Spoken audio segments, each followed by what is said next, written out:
This is the go-kart. When it's folded, it looks like this. To get from folded to unfolded, you need to do this.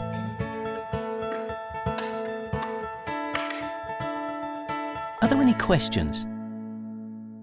Okay, one more time.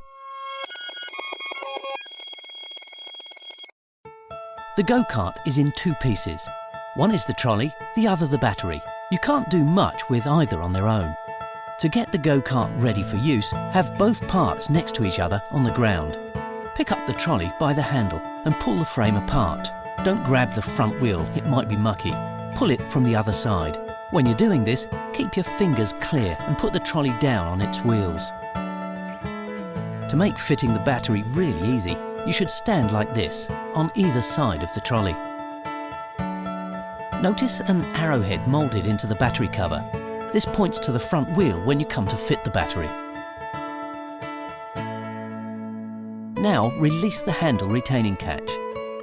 Unfold the handle and while supporting the frame to keep it open, lift the top bag rest.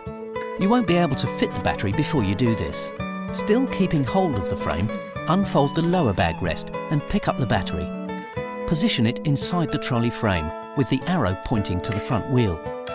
Gently move the battery until you feel it drop into position, and then with a final push downward on each side of the battery cover, make sure both of the locking flaps clip under the frame. If the battery drops down unevenly, don't be tempted to try and force the other side down. This won't work. You simply have to lift the battery slightly and reposition it so it's level. That's it. You're ready for your first driving lesson. If you have the manual speed control, just turn on the switch and push the roller back and forth to adjust your speed.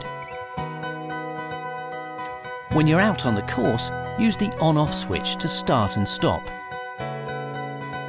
If you leave the roller preset, turning on the on-off switch takes you smoothly back to your last speed.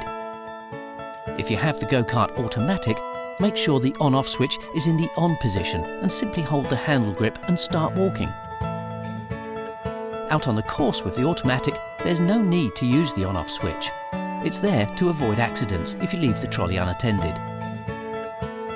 If you're used to using a trolley with standard speed controls, here's a bit more of an explanation as to how the automatic handle works. It is a bit different. Firstly, it's not like a motorbike where you need to twist the grip. Boom!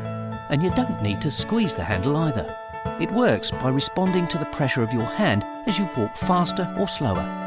There are switches in the handle that control the motor speed to match the go-kart to your walking pace. You can demonstrate this for yourself by assembling the trolley with the battery on, you don't need the golf bag, and using one hand, lift the two drive wheels up off the ground. With the other hand, push forward on the handle. You'll notice the wheels start to build up speed. If you stop pushing on the handle, the wheels will keep at that speed. If you pull back on the handle, you'll see the wheels start to slow down and stop. With a bit of practice, driving a go-kart automatic becomes, well, automatic. And with the automatic, you can still let go of the handle as you walk. Just hold the handle again to stop the trolley.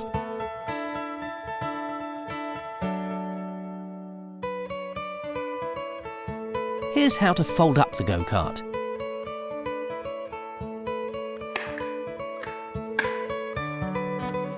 Are there any questions? Okay, one more time.